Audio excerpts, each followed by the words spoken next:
Not many people you'll know, I'm afraid. There'll be Mr. Pugh, of course, from allowances, and his wife, and Miss Harry from repayments, and my brother. You've met him, haven't you? And my dentist and his friend, and 2 or 3 of my brother's friends. About a dozen altogether." "It sounds lovely," Gloria said. A little tremor of excitement ran through her. Then she remembered about poise. She arranged herself at the table like one of the models who showed off jewellery on TV, and purposely took a long while deciding what to have when the waitress came, though she'd known ever since passing Bevan and Bevan's that she was going to have mixed grill with French fried potatoes. She was soon so lost in thoughts of the party and in enjoying eating that it was like a voice in a dream when Mr. Hughes Evans said, "Of course, the real difficulties come when we have to decide whether something's income or capital." Gloria looked up, trying not to seem startled. "Oh, yes." "For instance," Mr. Hughes Evans went on, drawing a long fishbone from his mouth, "take the case of a man who buys a house, lives in it for a bit, and then sells it. Any profit he might make wouldn't be assessable. It's capital, not income." "So he wouldn't have to pay tax on it, is that right?" "Now, for goodness sake, don't go and get that mixed up with the tax on the property itself, the Schedule A tax." "Oh, yes, I've heard of that. There were some figures "That still has to be paid." He leaned forward in an emphatic way. "Unless the man is exempt, of course." "Oh, yes." Now, it'd be much easier, as you can imagine, to catch him on the sale of several houses. But even then, we'd need to show that there was a trade. If the chap simply buys them as investments, just to get the rents, well, then you couldn't catch him if he sold out later at a profit. There'd be no trade, you see. "No." Gloria swallowed a mushroom stalk whole. "No trade." "That's right." He nodded and seemed pleased, then changed his tone to nonchalant indulgence. "Mind you, even the profit on an isolated transaction could be an income profit. There was the case of 3 chaps who bought some South African brandy, had it shipped over here and blended with French brandy, and sold it at a profit. But the court still said there was a trade. They'd set up a selling organization." "Ah, I get it." "You'll be perfectly all right, just so long as you remember that income tax is a tax on income." Gloria felt a little dashed when Mr. Hughes Evans found nothing to add to his last maxim. She hadn't spoken up enough and shown she was taking an interest. He couldn't just go on talking, with nobody helping to make it a proper conversation. And yet, what could she have said? It was so hard to think of things. Mr. Hughes Evans launched off again soon, and she cheered up. He questioned her about herself and her parents and friends, and what she did in the evenings. He watched her with his big brown eyes, and tended to raise his eyebrows slowly when she got near the end of each bit she said.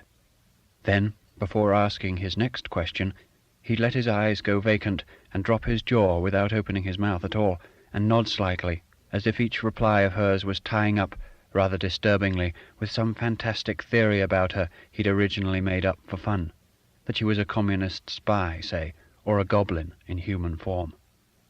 During all this he dismantled, cleaned, reassembled, filled and lit his pipe, finally tamping down the tobacco with his thumb and burning himself slightly. At last it was time to go. In the street, Gloria said, "Well, thank you very much, Mr. Hughes Evans. I enjoyed the food ever so much."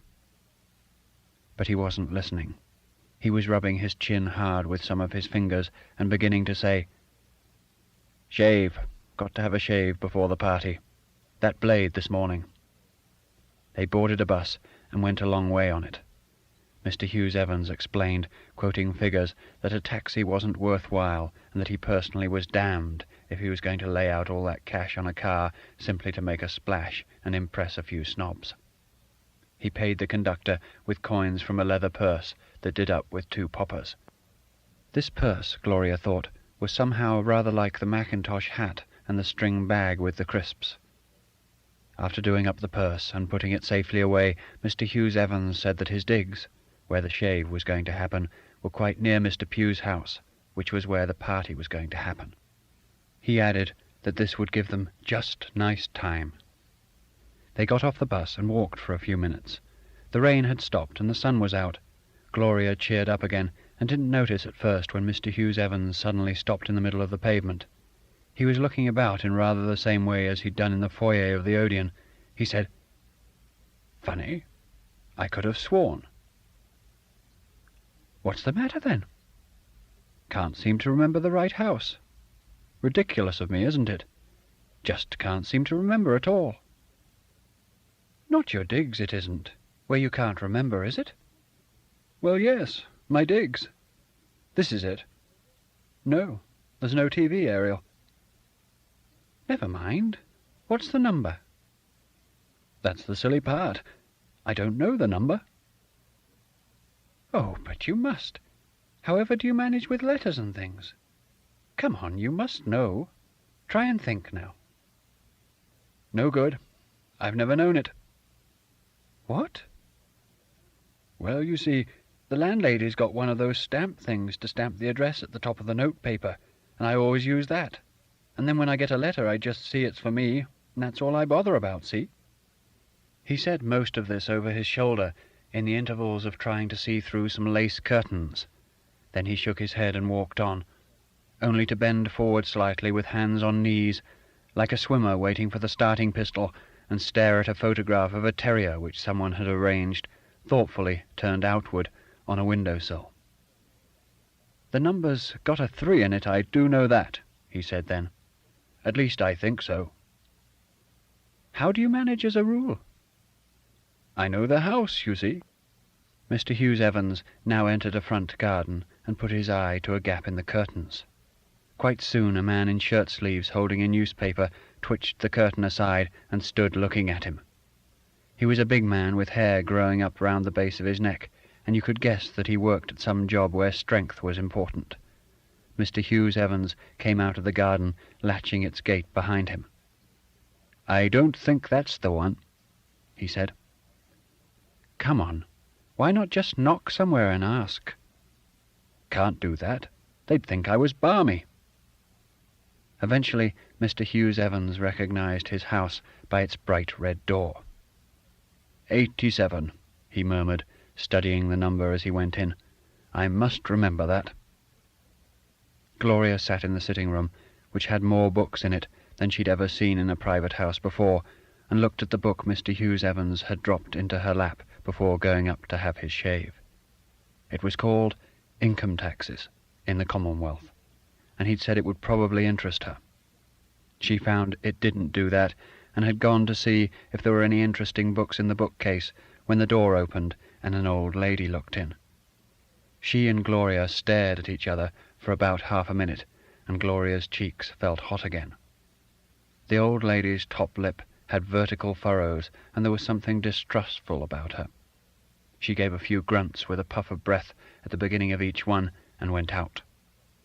Gloria didn't like to touch the bookcase now, and told herself that the party would make everything worthwhile.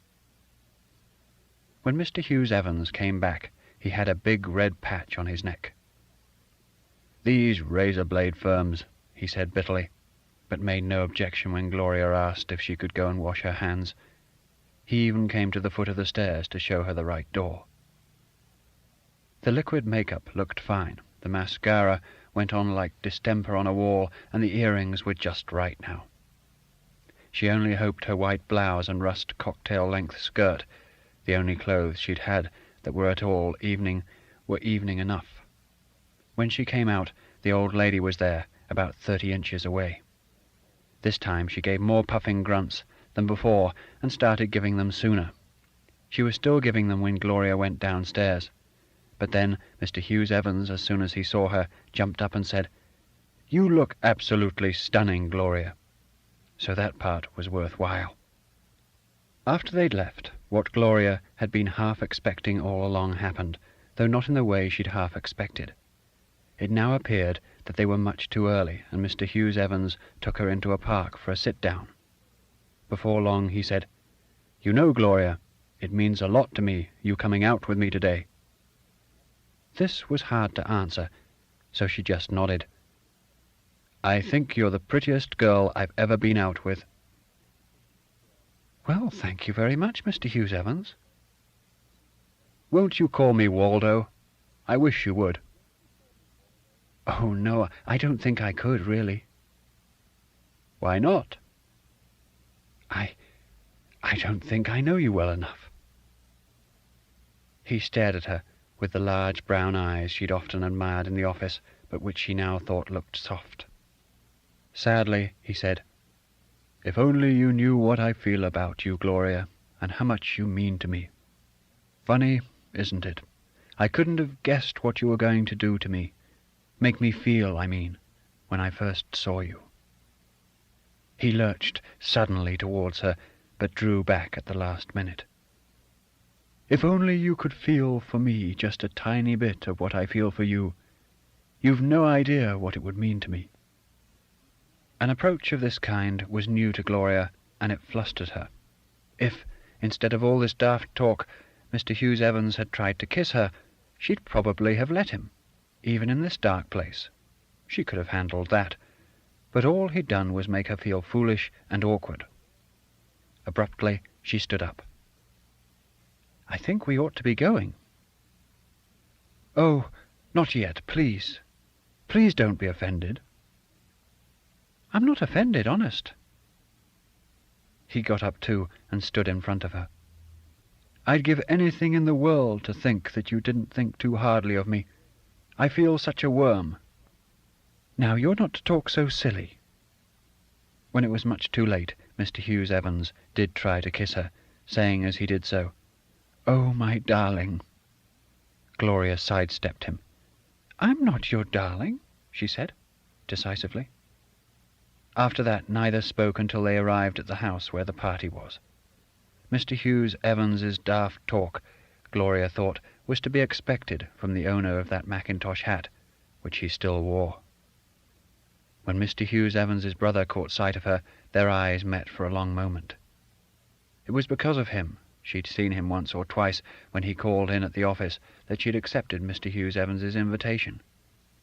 Originally, she'd intended just to look at him across the room while she let Mr. Hughes Evans talk to her, but after what had happened, she left Mr. Hughes Evans to unpack his crisps and put them in bowls, while the brother, it was funny to think that he was Mr. Hughes Evans too, in a way, took her across the room, sat her on a sofa, and started talking about interesting things.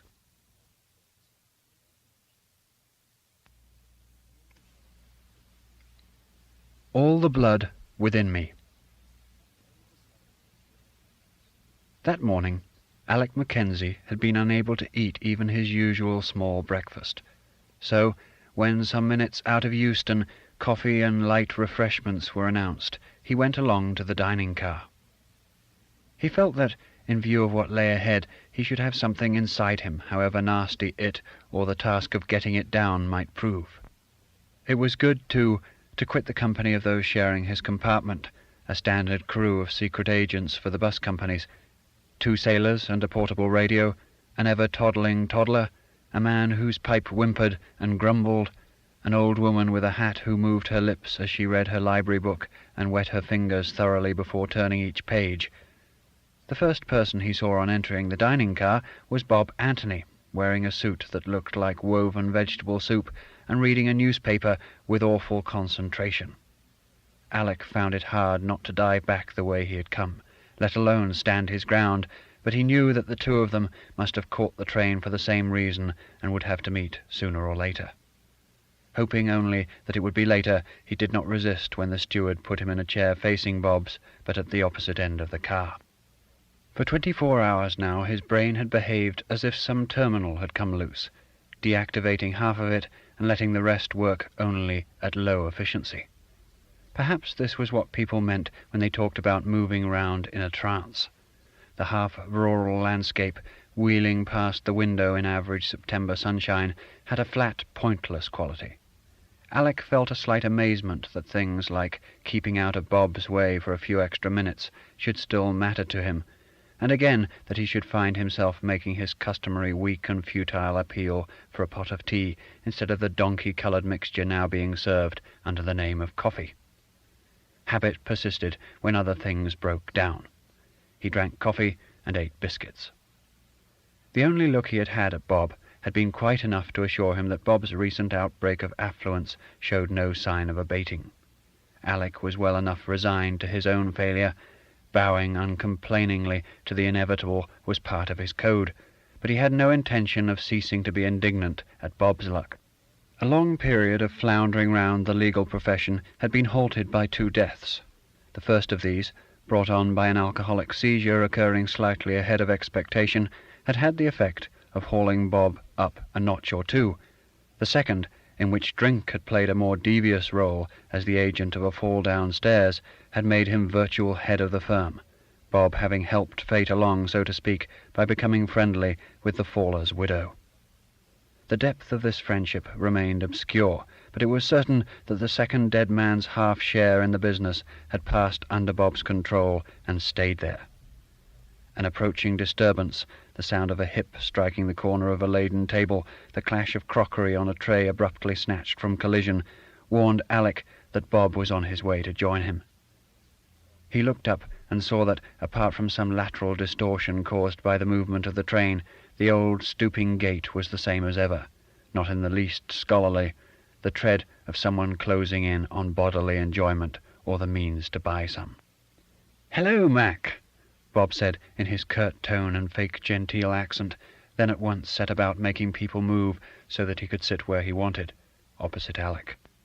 When he had done this, he swept the cloth with the edge of his newspaper, and they looked at each other in a way they often did, Bob unconcernedly claiming superior sophistication, Alec on the defensive, ready, if challenged, to stress the importance of moral fibre. Then both turned blank and grim. Alec found nothing to say. His attention was like a weight too heavy to move from where it had landed, on Bob's suit. Why was he wearing it? He must have others. Where were they? "Well, Mac, words aren't much use at a time like this, eh?" No, they're not." Bob signalled emphatically for more coffee. "I'd have thought you'd have gone down there yesterday." "I didn't like to intrude." "Oh, but surely, Jim would have been glad to have you there, old chap. After all, you're not exactly a stranger." "I worked it out that he'd sooner have been on his own. I know I would, if it had been me." "That's where you go wrong, Mac, if I may say so. You're by way of being a reserved type, always have been. I'm not blaming you, heaven knows. You can't help the way you're made. But most people aren't like that, you see. They want their pals round them. I call that a normal human instinct. Tell me, are you still living at that place of yours in Ealing?" "You asked me that the last time you saw me in the Lord Nelson. I haven't moved since then." "It would drive me crackers, quite frankly, being on my own 12 hours of the day. What do you do when you feel like nipping out and having a few?" "I haven't got much cash for nipping out and having a few, so the question doesn't arise very often." "No, I see." Bob seemed not to have noticed the bitterness which Alec had been unable to keep out of his voice. Not noticing things like that was no doubt useful to one who led Bob's kind of life. After gazing with apparent incredulity at the coffee with which their cups were now being refilled, he went on. "What do you do of an evening, then? You can't just—" "Oh, I get a bit of bridge now and again, and there are 1 or 2 people I drop in on. There's a colleague of mine in the export department, living just 10 minutes' walk away. I usually have some grub with him and his wife Sunday midday, and occasionally in the week." "Still go to your concerts?" "Not so much now." Bob shook his head and drew in his breath. "It wouldn't do for me, I must say." "Well, we're not all built the same, are we?" "No, I like being in company." Alec knew how true this was. The advent of the partner's widow had done nothing to curb Bob's habit of suddenly appearing in the Lord Nelson, the pub near the temple both men were apt to use at lunch-time, and plying some woman with large gin and Frenches, while Alec sat up at the bar with his light ale and veal and ham pie and salad. Every few minutes the other 2 would burst out laughing at some trivial phrase, or go off into face-to-face mumbling that sometimes led to more laughter, all eyes and teeth. He never knew how to behave during these interludes. The train had stopped at a station. Bob glanced out of the window and dropped his voice slightly. "I suppose it was another stroke, was it? Jim wasn't very clear on the phone." "Yes, it was a stroke all right. She died before they could get her to hospital." "Good way to go, I suppose. Better than poor old Harry. He was under drugs for almost a year, you know. It makes you wonder what sort of exit you'll have when it comes to your turn. Selfish, of course, but natural. Do you ever think about that, Mac? How you'll go?" "Yes. Still, there's no use getting morbid. Actually, I should think of the two of us, you'll last longest. You thin little wiry chaps take a devil of a lot of killing, in my experience. You're a bit younger than me anyway, aren't you?" "I was 64 in June." "Not 6 months in it. We don't live to much of an age in our family. Harry was the same as me when he snuffed it, and then poor Dora was barely 50.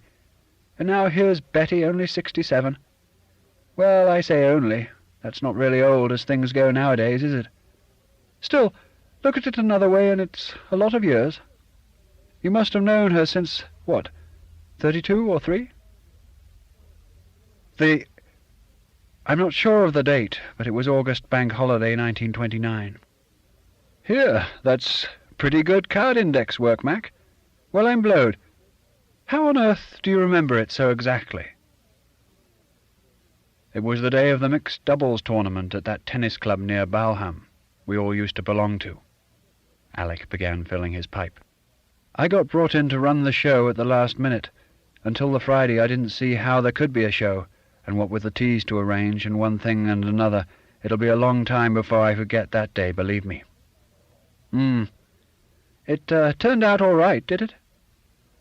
"Yes. Betty and Jim got into the semi-finals. Nobody knew if they were any good or not, with them just moving into the district, but then they took the first set 6-1, and everyone could see, well, as soon as Betty had made her first couple of shots, really. Her backhand was very strong, unusual in a woman. I didn't get a chance against them myself, because—" As clearly as if he had just seen a photograph of it, Alec recalled one moment of that first day. Jim, his bald head gleaming in the sun, was standing up at the net. Betty had stepped forward from the baseline, and with as much control as power was sending one of her backhand drives not more than an inch or two above the net and squarely between their two opponents, who formed the only blurred patches in the image. Although the farthest away, Betty's figure was well defined, the dark hair in a loose bob, the sturdy forearms and calves, the straight nose that gave her face such distinction, even the thinning of the lips in concentration and effort. Some details were wrong. Betty's pleated white skirt belonged not to that afternoon, Alec knew, but was part of a summer dress she had worn on a day trip to Brighton just before the war, and Jim had not been so bald so early. There was nothing to be done about it, though. While a part of his mind fumbled left-handedly to correct it, the picture stayed as it was. Just as well, perhaps, that it had not been given to human beings to visualize things at will. Long before Alec was finally silent, Bob was glancing fitfully about, extending and shortening his body and neck like someone trying to see over a barrier that constantly varied in height. He was always having to have things, another round of drinks, the right time, a taxi, the menu, the bill, a word with old so-and-so before they settled down. While he twitched a nose rich in broken capillaries, he said inattentively, "Of course, you were pretty attached to her, weren't you, Mac?" "Yes, I was." "And so was she to you, old thing." The distance between Bob's waist and chin grew sharply, as if a taxi driver or possibly a racing tipster had flung himself down full length behind Alec's seat. "She was always on about you, you know, talking about you." "Really?" "Oh, yes. You had a lot of brains, according to her. Looked up to you, so she said. I'd like a miniature of brandy, please," he added over Alec's shoulder. "Wait a minute. Better make it 2. Alec began wondering how to decline the offer of a miniature of brandy. He need not have worried, because when they came, Bob put them both carefully away in the pockets of the woven suit. He then tried to pay for Alec's coffee, but Alec prevented him. "Ah, we're just coming in," Bob said. "There's that pickle factory place. Appalling stink when the wind's in the right direction. Makes you wonder what they put in the blessed stuff. How are you feeling, old chap?" "Me? I'm perfectly all right." The barrier in Alec's head had given no sign of breaking down in the last 5 minutes, which meant it might just possibly stay in position for the next 3 hours, or however long it was going to be before he could decently leave. If he could hold out until then, the truth about him and Betty would never be known to any outsider, especially Bob. The thought of their secret being turned over by that parvenu mind, frivolous, hard-headed, and puritanical in turn, and never the right one at the right time, was unendurable. Bob had got up and was looking at his watch. "Good for you, Mac. Late as per usual. I think we'd better go straight to the church. It might be the best thing in some ways." "Will you sit, please?" the clergyman directed. He was a bulky man of about 55, with white hair carefully combed and set. He had a thick voice, as if his throat were swollen. It went down a tone or two each time he told the congregation to change its posture. His way of doing this, even when it was clearly unnecessary, and of giving every such syllable its full value, made up a good substitute for quite a long sentence about the decline of church-going, the consequent uncertainty and uneasiness felt by many people on such occasions as did bring them into the house of God, his own determination that there should be no confusion in his church about what some might think were small points of procedure, and the decline of church-going. Now, after making absolutely certain that everyone had done his bidding, he pronounced the dead woman's name in the manner of an operator beginning to read back a telegram. "Elizabeth Duerden," he said, "has brought us together here today, by virtue of the fact that she has recently died. I need not tell you that the death of someone we love, or even the death of any human being, is the most serious and important event with which this life can confront us. I want, for a short time, if I may, to look into this business of death, to suggest a little of what it is, and of what it is not. I believe that the loss which her family has suffered is not absolute, that thing exists which we so frequently name and seek and offer, so rarely define and obtain and give, that there is consolation, if only we know where to look for it. Where, then, are we to look?" By now the man sounded as if he had been going on for hours and had more hours ahead of him. Some of the thickness, however, had left his voice when he continued. "In another age than ours, we should find it natural to look in the first place to the thought that to be separated from the ones we love by the death of the body is not final. We should derive our consolation from knowing that no parting is forever, that all losses will, in God's good time, be restored. But that would hardly do today, would it, thinking along those lines? It wouldn't do much for most of us today." Something so close to vigour had entered the speaker's tone in the last couple of sentences that they were like an interruption from which he himself took a moment to recover. Then he went on as thickly as ever. "But God's mercy has seen to it that we need not depend for our consolation upon any such belief. We find this out as soon as we can put aside something of our agony and shock, and begin to ask ourselves what has happened." Then he went on as thickly as ever. "But God's mercy has seen to it that we need not depend for our consolation upon any such belief. We find this out as soon as we can put aside something of our agony and shock, and begin to ask ourselves what has happened. What has happened is manifestly that somebody has been taken from us, and nothing will ever be the same again. But what has not happened? That person has not been eradicated from our hearts and minds. That person's life has not been cancelled out like a row of figures in a sum. That person's identity is not lost and can never be lost. Elizabeth Duerden lives in those who knew her and loved her. The fact that she lived and was Elizabeth Duerden and no one else had a profound effect upon a number of people, a considerable effect upon many more people, a slight but never imperceptible effect upon innumerable people. There is nobody, there never has been anybody, of whom it can be said that the world would have been the same if they had never lived. He can string words together, Alec thought, or whoever had written the stuff could. He looked round the church, anxious to impress on his memory this part at least of today. But it was a modern building, 30 years old at the most, with bright stained glass, a tiled floor, and woodwork that reminded him of the dining-room suites he saw in suburban shop windows. None of the air of antiquity that had always appealed to Betty. The Gioberti family occupied the pew in front. The farthest away from him was Annette Gioberti, who turned her head now and gave him a faint smile.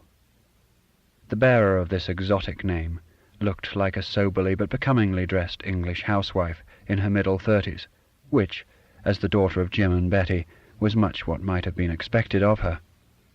Jim had been against the marriage at first, saying, among other things, that while he had no objection to Italians or half-Italians as such, he did not fancy having his grandchildren brought up as Roman Catholics.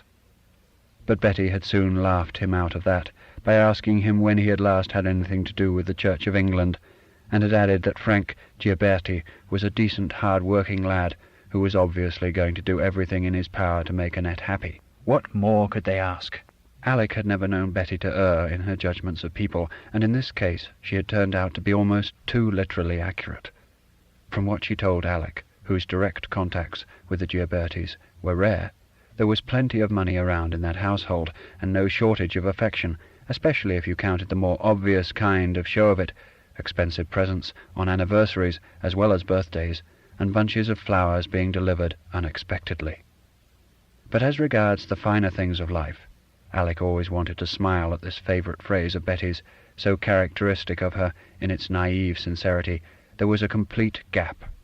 No books apart from trashy thrillers, no music except what the wireless and gramophone churned out, and no pictures at all. In fact, Betty had given them a Medici print of a medieval Virgin and Child one Christmas, thinking it would appeal to Frank, and had come across it months later in a drawer in one of the children's bedrooms. The part of Frank that could be seen above the back of the pew seemed to Alec to offer a good deal of information. The thick black hair was heavily greased, the neck bulged in a way that promised a roll of fat there in due course. The snowily white shirt collar and the charcoal grey suit material did somehow or other manage to suggest, not lack of taste exactly, but the attitude that money was more interesting.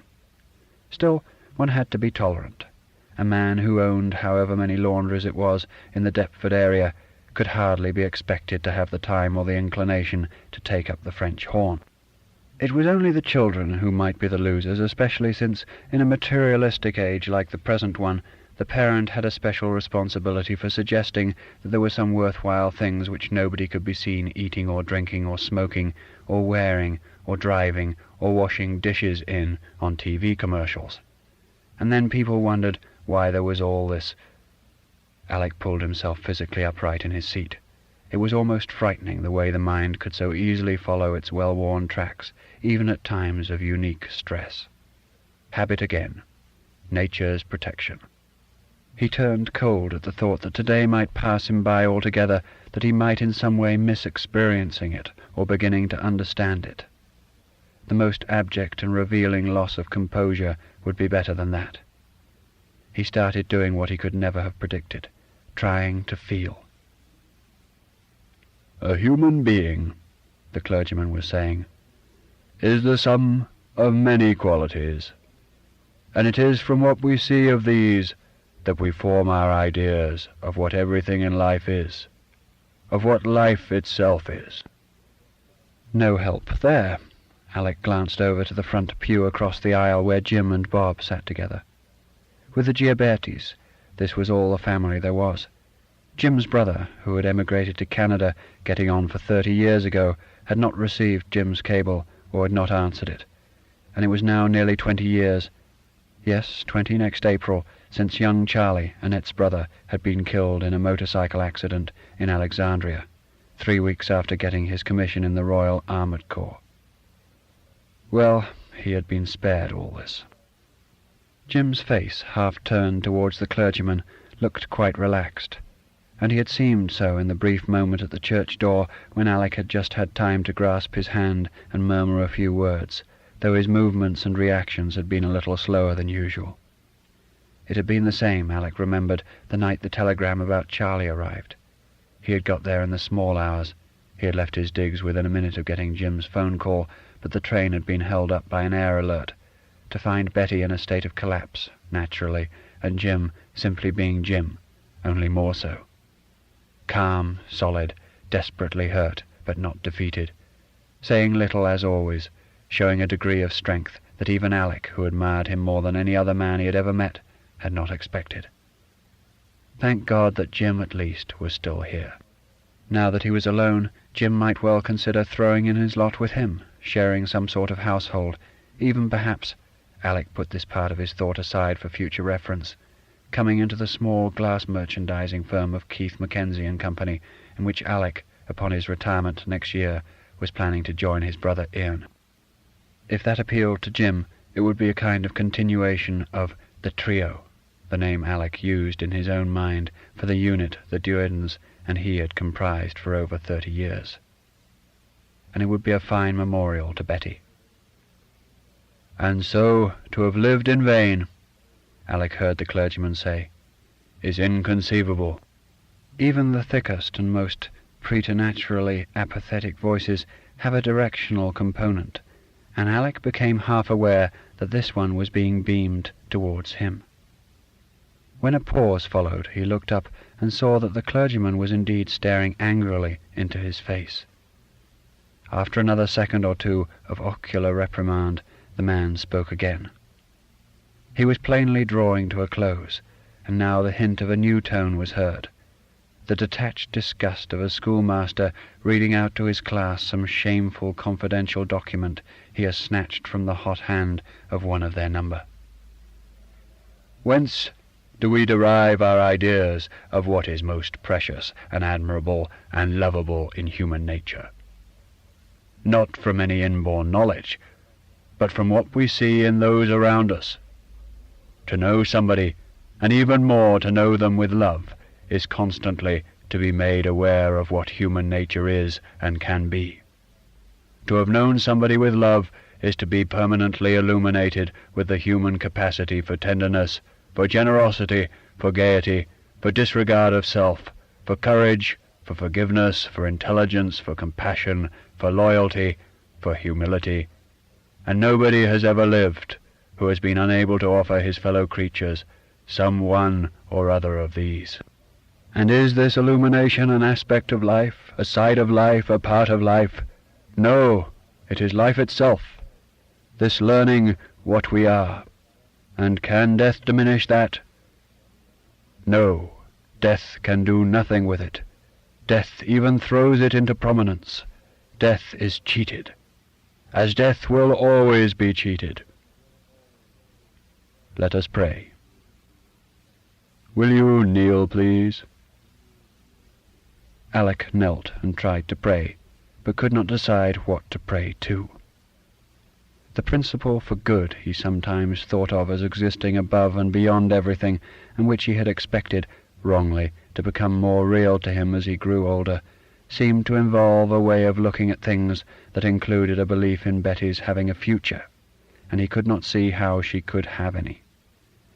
So he made some wishes about the past instead, that Betty had had a happy life and had not suffered when she was dying. He felt his mind slowing down and becoming a blank, and would have begun to forget where he was if it had not been for the diminishing footfalls that told him he was about to be left alone. He got quickly to his feet and hurried outside. Jim was shaking hands with the last group of local people under the eye of the clergyman, whose manner now implied that he had been forced into his vestments as part of a practical joke and could see for the moment no dignified way of extricating himself. He looked bigger, too. Alec felt impelled to speak to him. "Thank you for your address, Vicar. I thought it was most—" "Rector," the other said, moving off. "Right, let's get on, Mac," Jim said. "Who are you going up with?" There were only 2 cars to be seen, one with Bob in it, the other full of Giabertis.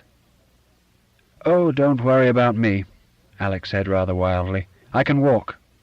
How do I get to the—" "Nonsense. Hop in with me and Bob." "No, that's for the— I wouldn't want to—" "Well then, go with Annette and Frank and the kids. These buses take 5 easily." "In here, Uncle Mac," Annette called, and began making a place for him between herself and her husband.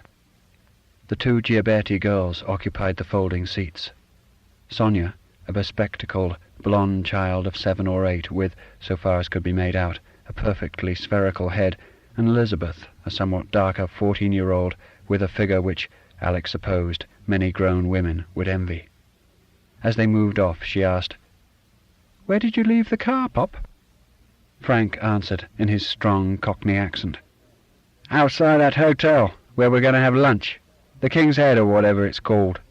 Tumble-down-looking joint." "Why couldn't we have gone up to the cemetery in our car?" "Because we're going up in this one." "Why, ours is much more comfortable." "I dare say it is, but we're going up in this one, and that's an end of it, see?" "What are we going up to the cemetery for?" Sonia asked. "To see Gran being buried." "It won't hurt her," Sonia stated. "Of course it won't hurt her. She's dead." "What are we going up to see her being buried for?" "Because that's what we do." "Sonia, take your shoes off there," Annette said. "And shut up," Frank added. "How's Christopher?" Alec asked. "Let's see, he must be nearly—" "He was 4 in June." "Really? It seems only the other—" "Auntie Cena's looking after him today," Elizabeth said, with a hint of triumph. "Over at Camberwell." To forestall another invitation to silence from Frank, Alec looked out of the window. His eyes immediately fell on the little coffee shop with green check curtains where, whenever he came down for the weekend, he and Betty would spend an hour or so on the Saturday morning before strolling along to the King's Head to meet Jim after his morning of local activities, work for the Ratepayers Association or the Golf Club Committee, and relaxing over a couple of pink gins in the saloon bar, followed by lunch under the low-beamed ceiling of the dining room. It was at times like that the trio had really come into its own again, and for days and weeks afterwards there would be a lifting of the shadow that had fallen over Alec's life since 1945. With the war over, the Dwerdens had decided to stay on in this part of Buckinghamshire, where they had come in 1941 as a temporary measure to avoid the bombing, and not return after all to their house in Clapham. Since he could not reciprocate their hospitality, Alec had had to confine himself to staying with them only 6 times a year at the outside, and had seen them hardly more often for a meal or a theatre in London. He supposed he ought to be thankful that the trio had survived as well as it had, that it had ever been able to recapture the spirit of its heyday, those 12 happiest years of his life between 1929 and 1941, when the Dwerdens and he had occupied houses facing the common, not 400 yards apart. Alec's face was still turned towards the window, but he saw nothing of the neat residential area, its pavements decorated with a staked lime sapling every 50 feet, through which they were now passing. He was thinking of the moment when he had first named the trio to himself. He and 2 or 3 other people, he forgot who, had taken their music round to the Duernes one Sunday evening, and after the coffee and tomato sandwiches, Jim had asked him to have a shot at the accompaniment of a duet they had bought recently. He had sat down at the piano, which had an excellent tone for an upright, and played the thing for them at sight, something of a feat, with such bold dramatic writing full of shifting trills in both hands. It was On Away Awake Beloved, a far more interesting setting than that in Coleridge Taylor's Hiawatha, which he had always thought, secretly, for Betty delighted in it, and had met the composer once at a wedding in Croydon, a bit of a bore.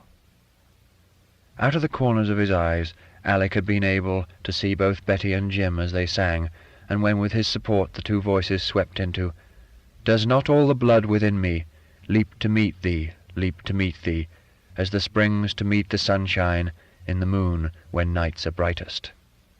He had felt his own blood leaping through him in a strange, painful rhythm, as if he had stumbled on a mysterious secret. And so he had.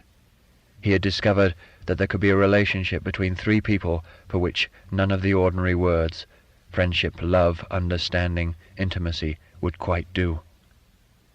When the song finished, there had been enthusiastic applause from the others, even from 10-year-old Charlie, who was staying up late as a special treat, and Alex's excitement had passed unnoticed. The car stopped outside the cemetery. Although Alec had walked along most of the roads in the area many times in the last 20 years, the exterior of this place and its whole location were totally unfamiliar to him. "Here we are," Frank said. "Want any help, Uncle Mac?" "No, thank you." He got out and began walking towards the graveside, remembering that outside his family and their circle, Betty was the only person who had ever called him Alec, and she only for a brief period, perhaps a year after their first meeting. Then she had slipped into calling him Mac, as everyone else did, or rather as Jim in particular did. With that fine tact of hers, the finer for being unself-conscious, she had made it clear that there was not to be even the slightest and most nominal acknowledgment of what she felt for Alec, just as he had never by a single word acknowledged what he felt for her. The idea that two people could fall in love instantly and irrevocably and never mention it, let alone do anything about it, would have seemed incomprehensible or lunatic to anybody but themselves, or rather, again, to anybody but themselves and Jim. For Jim had somehow made it clear to Alec that he knew, but without hurt or resentment. He knew, but he understood and forgave, and so made it possible for Alec to go on seeing them without losing his self-respect. It was silently agreed between the three of them that while she loved Jim no less, she loved Alec too with a different— he recoiled from the mental impertinence of wondering if it were a deeper kind of love. Few women would have been capable of that, but love had been Betty's gift. Alec answered an imaginary question about what he had done with his life by saying to himself that he had loved a fine woman and known a true friend. The love came first, as love must. By repeating this slowly, he succeeded for a time in shutting out the presence of those standing near him and all but the first phrase of the dreadful words the clergyman was saying. Then Alec started noticing the coffin lying in the grave. It had been lowered by means of green straps that recalled to him, in their colour and texture, the webbing belt Charlie Duerden had worn with his uniform when they lunched at Simpson's together during one of the boys' leaves. A handful of earth was thrown onto the coffin. Alec realized that he had been very afraid of the hollow noise this might make, but it was all right. The soil was dry and chalky, without noticeable clods, and when the spades got to work it could, from the sound, have been anything at all being buried. There were the beginnings of movement away from the graveside. Alec sighed and raised his head, and the whole scene shone brightly in his eyes, the people with their varied complexions and hair, the grass, the privet hedges, the vases of red and blue flowers on the graves, the great pair of cypresses by the entrance, all slightly over-coloured like a picture postcard. In the middle of it all, Alec saw the clergyman, looked squarely at him for the first time since leaving the church, and saw that the clergyman, as earlier, was looking at him. The next moment after Alec felt he was going to cry, he started crying. He could no more have prevented it then he could have prevented himself from gasping if a bucket of icy water had been thrown over him. How did it help the dead to have made the living aware of certain things? What good to anyone were ideas about lovable qualities? What use was it to learn about tenderness? What could you do when you were illuminated about human possibilities except go round telling yourself how illuminated you were? What was knowing in aid of, and what was it to have loved someone? "Here we go, old chap," Bob's voice said. "Just let's take a little stroll together. That's right, steady as she goes. I was wondering when you were going to crack. I was saying to myself, I wonder when old Mac's going to crack. That's your trouble, if I may say so, old stick. You keep things bottled up too much. Far better let 'em come out, like this. Well, you've picked the right time. Just a minute." Alec became aware of the curious hooting noise he was making and pressed his hands over his mouth. "Nuisance," he said. "Sorry." "Don't talk unmitigated piffle, old thing. Holler away for a couple of hours if you feel like it. Get rid of it. Emotion has got to come out. Sooner or later it's got to come out. That's human nature. Here, go on, knock it back. Down in one. I'll join you if I may. I knew these little beggars would come in handy. Expensive way of buying booze, but still." 30 years for nothing," Alec said, coughing. "Wasted my time." "Oh, no, you haven't, Mac. People who've really done that don't mind. Here's the gate." "Now, pipe down, I'm doing this," Frank said loudly. "Mrs. Allen, another grapefruit juice?